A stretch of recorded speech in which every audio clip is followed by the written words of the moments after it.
जय हिंद दोस्तों। जितने भी साथी हमारे यूपी एसआई दरोगा भर्ती 2025 की सीरियस होकर तैयारी कर रहे हैं, वो लोग बिल्कुल अच्छे से इन सभी चीज़ों को समझ लीजिए कि हमारे जो सेशन हैं ये आपके बहुत ही इम्पॉर्टेंट हैं और उसी के तहत आज के ये सेकंड पार्ट आपका होने वाला है। तो दोस्तों पूरा वीडियो एक तरफ से जितने इम्पॉर्टेंट टॉपिक हैं उनको सबसे पहले हम लोग कवर अप करेंगे, फिर इतिहास भूगोल पॉलिटी इस तरीके से कवर करते हुए चले जाएंगे। जितने इंपॉर्टेंट टॉपिक हैं उनको यहाँ पर सबसे पहले कवर करेंगे जहाँ से ज़्यादा क्वेश्चन आते हैं। तो आज की क्लास हम लोग देखते हैं मानवाधिकार आयोग के बारे में। मानवाधिकार आयोग के बारे में ये हमारी सेकंड क्लास होगी। उसके बाद हम लोग जो टॉपिक बनेंगे हम लोग वन बाय वन देखते चलेंगे। तो मानवाधिकार है क्या, उससे पहले मैं आपको बता दूं, जितने साथी हमारे चैनल पर नए विजिट कर रहे हैं चैनल को सब्सक्राइब कर दें, तब हम वीडियो को स्टार्ट कर दें ताकि आपको जितनी आगे की वीडियोस प्रोवाइड की जाए उनकी नोटिफिकेशन आपको प्राप्त होते रहें और आप सारे के सारे वीडियो वॉच कर सकते रहें और बेहतर चैनल के साथ बेहतर कंटेंट की आपको तलाश हो सके। ठीक है, तो मानवाधिकार ये वे अधिकार होते हैं जो सभी मनुष्यों के लिए सार्वभौमिक और अंतर्निहित होते हैं। ये संपूर्ण मानव जाति को प्राप्त होते हैं, वो चाहे किसी भी देश का नागरिक हो, यानी ये सभी देश के नागरिकों को प्राप्त होता है, चाहे आप लंदन के व्यक्ति हो या भारत के हो या न्यूजीलैंड के हो, ऑस्ट्रेलिया के हो, सऊदी अरब के हो, ये संपूर्ण देश के संपूर्ण मानव जाति को ये अधिकार प्राप्त होते हैं। जबकि मूल अधिकार एक आपने पढ़ा होगा, मूल अधिकार। तो मूल अधिकार क्या होते हैं? मूल अधिकार सिर्फ उसी देश के नागरिकों को प्राप्त होते हैं। जैसे कि भारत है तो भारत के ही नागरिकों को यहाँ पर प्राप्त होंगे वो मूल अधिकार। कुछ विदेशियों को प्राप्त हो सकते हैं, कुछ आर्टिकल हैं जो कि आपको, लेकिन ज़्यादातर यहाँ पर मूल अधिकार भारतीय नागरिकों को ही प्राप्त होंगे जो वो उस देश के निवासी होंगे। और मूल अधिकार सभी देशों के अलग अलग हो सकते हैं क्योंकि इनको जो संरक्षण देता है भारत में तो सुप्रीम कोर्ट या हाई कोर्ट प्रदान करता है। तो ये बात हो गई मानव अधिकार क्या होता है और मूल अधिकार क्या होता है। ये बेसिक डिफरेंस है, बेसिक स्ट्रक्चर आपके लिए तैयार किया गया है कि एक अंतर क्या होता है, इसको आप समझ सकते हैं। अब हम लोग यहाँ पर आगे समझने वाले हैं कि यहाँ पर राष्ट्रीय मानवाधिकार आयोग जो है वो किस तरीके से काम करता है। इसमें आपको बिल्कुल डिक्टो जितना इम्पॉर्टेंट है उतना मैं आपको बताऊंगा। और राष्ट्रीय मानवाधिकार आयोग किस तरीके से काम करता है, फिर राज्य मानवाधिकार किस तरीके से काम करता है, इनकी संरचना, इनकी संख्या, इनके सदस्य कितने होते हैं, ऑल दो सब कुछ मैं आपको यहाँ पर बताऊंगा। तो जो राष्ट्रीय मानवाधिकार आयोग है इसका जो गठन किया गया था वो 12 अक्टूबर 1993 को किया गया, लेकिन विश्व में 10 दिसंबर 1948 में यूएनओ की तीसरी बैठक जो हुई थी पेरिस में, उसके तहत मानवाधिकार आयोग की स्थापना की गई थी। तो विश्व में जब पूछ ले तो 10 दिसंबर 1948 में किसकी बैठक में, तो यूएनओ की तीसरी बैठक जो यहाँ कहाँ पर हुई थी, पेरिस में हुई थी। ठीक है, अब यहाँ पर भारत में अगर पूछ लिया जाए तो भारत में 12 अक्टूबर 1993 आप लोग बताइएगा। इसीलिए 10 दिसंबर को विश्व मानवाधिकार दिवस के रूप में मनाया जाता है क्योंकि ये 10 दिसंबर 1948 में पेरिस की बैठक में इसको स्वीकार किया गया था, मानवाधिकार का गठन किया गया था। और इसे मानव का मैग्ना कार्टा कहा जाता है क्योंकि एक मानव को यहाँ पर अधिकार प्रदान रहता है। अगर राष्ट्रीय मानवाधिकार आयोग की बात करें तो इसका मुख्यालय नई दिल्ली में है और यह एक सामुदायिक संस्था है, ना कि संवैधानिक। यहाँ पर लोगों को कंफ्यूजन होता है, तो याद रखिएगा ये संवैधानिक संस्था नहीं है, यह एक सामुदायिक संस्था है। अभी मैंने क्या पढ़ा, इसका गठन कब हुआ, विश्व में कब गठन हुआ, किस बैठक में हुआ, मानवाधिकार दिवस मनाया कब जाता है और इसका मुख्यालय कहाँ पर है, ये चीज़ें हमने यहाँ पर समझी। अब हम लोग बात करते हैं इसके मानव, जो राष्ट्रीय मानव अधिकार होता है इसका मुख्य रूप से उद्देश्य क्या होता है और ये किस उद्देश्य से काम करता है, बनाया ही क्यों गया।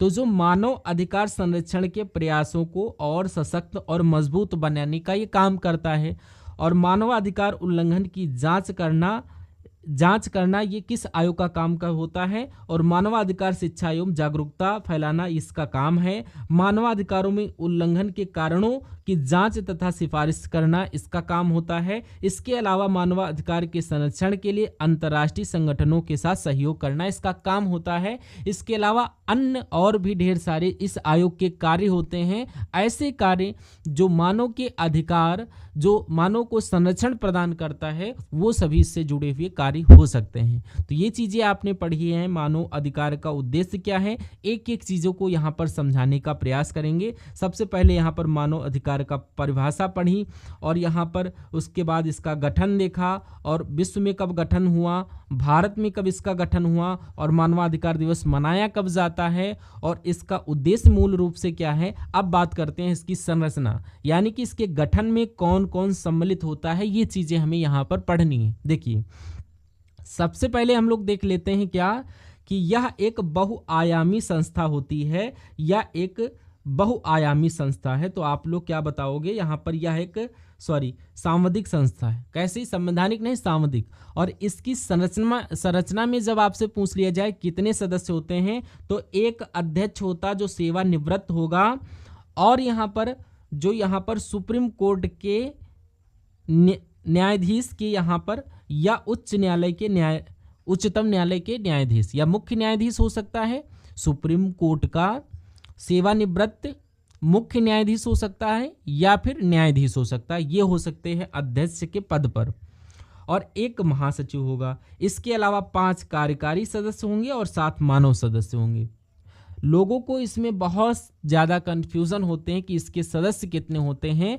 ये जो डाटा यहाँ पर है बिल्कुल अपडेट और करेक्ट डाटा है, परेशान होने की ज़रूरत आपको नहीं पड़ेगी। तो 5 कार्यकारी सदस्य और 7 यहाँ पर जो है ये सदस्य होते हैं, एक महासचिव होता है, 7 मानव सदस्य, और एक इसकी सिफारिश करी जाती है। एक समिति होती है जो इसकी सिफारिश करती है, उसी अकॉर्डिंग यहाँ पर इनके सदस्यों का निर्वाचन होता है। तो यहाँ पर 6 सदस्यीय जो समिति होती है वो निर्वाचन कौन करता है, नियुक्त इसकी राष्ट्रपति करता है। राष्ट्रपति तो कर रहा है क्योंकि ये 6 समिति के आधार पर वो कुल 6 सदस्य की जो समिति का अध्यक्ष होता है उसमें मेंबर कौन कौन से होते हैं वो समझ लेते हैं। प्रधानमंत्री, लोकसभा अध्यक्ष, राज्यसभा अध्यक्ष, गृह मंत्री, लोकसभा में विपक्ष का नेता और राज्यसभा में विपक्ष का नेता। ये एक समिति के मेंबर होते हैं जो यहाँ पर राष्ट्रपति को बताते हैं एक सिफारिश के तहत कि उनको नियुक्त किया जा सकता है। तो राष्ट्रपति उन्हीं को राष्ट्रीय मानवाधिकार आयोग के सदस्य के रूप में नियुक्त करता है। चाहे वो अध्यक्ष हो, चाहे वो महासचिव हो, चाहे वो सदस्य हो, उनको कौन नियुक्त कराएगा? उनको यहाँ पर ये 6 सदस्यीय जो समिति होती है ये नियुक्त कराएगी। ये आपने यहाँ पर बहुत ही अच्छे से समझ लिया होगा। अब हम लोग आगे देख लेते हैं, ये थोड़ी सी जानकारी है। अगर आप यहाँ पर हमारे चैनल स्मार्ट स्टडी डीएस पर विजिट कर रहे हैं नए तो अभी तक अगर चैनल को सब्सक्राइब नहीं किया है तो उसको सब्सक्राइब करके रखिएगा, बेल आइकन को प्रेस कर लेना, ताकि जो भी आपके शेष पार्ट वाइज जो आपके A to Z जितने इंपॉर्टेंट जो आपके टॉपिक हैं उन सभी टॉपिक्स पर हम वीडियो लाने वाले हैं, ताकि आपको सभी को प्रोवाइड हो सके। और बेल आइकन को जब ऑन रखोगे तो सारी की सारी वीडियो आपके नोटिफिकेशन बार में दिखाई देंगी और आप उनको देख पाएंगे। तो एक आपका बेनिफिट हो जाएगा। और जो भी टॉपिक आपको चाहिए हो उस पर आप कमेंट बॉक्स में कमेंट करिए, उस टॉपिक पर हम वीडियो बना देंगे, तो आप सभी का वहाँ पर भी डाउट क्लियर हो जाएगा। अब हम लोग बात करते हैं अपने इस सेशन पर, यानी कि यहाँ पर जो कार्यकाल के बारे में हमने वहाँ पर सदस्य, एक अध्यक्ष, एक महासचिव और 5 यहाँ पर सदस्य होते हैं और 7 यहाँ पर मानक सदस्य, ये तो हमने वहाँ पर पढ़ लिया। अब यहाँ पर पूछा जा रहा कार्यकाल इसका 3 वर्ष या 70 वर्ष, यानी कि अगर कोई व्यक्ति 68 साल में इसकी सदस्यता लेता है, इस राष्ट्रीय मानवाधिकार में जुड़ता है, तो अब वो कितने साल रहेगा? तो वो 2 साल बाद, यानी उसकी 70 साल हो जाएगी, तो उसका कार्यकाल 2 साल का। लेकिन कोई व्यक्ति 65 साल में सदस्यता लेता है तो वो 3 साल हो जाएगा, यानी कि 68 साल का हो जाएगा। यानी कि ये 3 साल अपनी पूरी जॉब वहाँ पर कर सकता है। ये बात आप सभी को समझ में आई होगी। लेकिन जो इसका पहले कार्यकाल हुआ करता था तो वो 5 वर्ष या 70 वर्ष की सीमा थी, लेकिन 2019 में इसे संशोधन के द्वारा इसका कार्यकाल बदलकर 3 वर्ष या 70 वर्ष कर दिया गया है। ये आपने पढ़ लिया इसका कार्यकाल कितना हो सकता है। अब इसके महत्वपूर्ण या मुख्य बिंदु जो हैं, जो आपके एग्जाम में आपसे पूछे जाते हैं, जैसे कि राज्य मानवाधिकार आयोग का जो कार्यकाल होता है उनका जो कार्यकाल कितना होता है। अभी तो आपने पढ़ा राष्ट्रीय मानवाधिकार, अब देख लेते हैं राज्य मानवाधिकार। तो इनका 3 या 70 वर्ष जो भी पहले हो जाए, और सदस्यों की नियुक्ति वहाँ पर राष्ट्रपति करता है, यहाँ पर राज्यपाल करेगा। ठीक है, और सदस्यों का निष्कासन राष्ट्रपति ही करेगा। अभी तक 26 राज्यों ने राज्य मानवाधिकार आयोग की स्थापना कर रखी है, सॉरी। और कमेंट करके ये आपको बताना है कि कौन सा पहला राज्य है जिसमें सबसे पहले यहाँ पर राज्य मानवाधिकार आयोग की स्थापना की गई थी। अगर आप पढ़ रहे होगे तो इसका जवाब जरूर दे पाओगे कि कौन भारत का कौन सा पहला राज्य जिसने राज्य मानवाधिकार आयोग की स्थापना की। अगला यहाँ पर कह रहा है राज्य मानवाधिकार केवल उन्हीं मामलों की जांच कर सकता है जो समवर्ती सूची में आते हैं। इसमें कुल 30 आर्टिकल सम्मिलित किए गए हैं। कितने आर्टिकल हैं? तो इसमें कुल 30 आर्टिकल हैं जो कि सम्मिलित किए गए हैं। अब बात करते हैं हम लोग इसकी शक्तियों के बारे में कि इसकी शक्तियाँ क्या होती हैं, इसकी पावर क्या होती है, ये क्या क्या काम कर सकते हैं।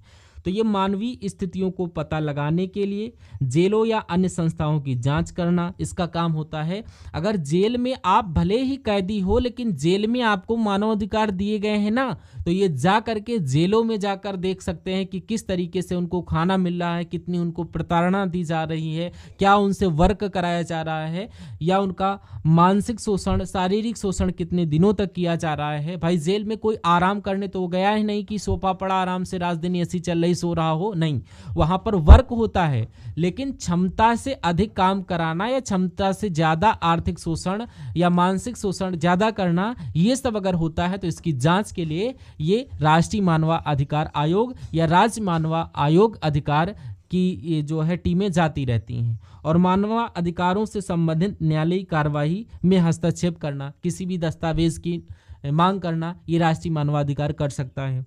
मानवाधिकार के उल्लंघन के लिए सरकार से ये सिफारिश भी कर सकता है कि इसका उल्लंघन हो रहा है, तो सरकार से सिफारिश करके उसके लिए कार्रवाई करने के लिए आगे प्रोसीड करवा सके।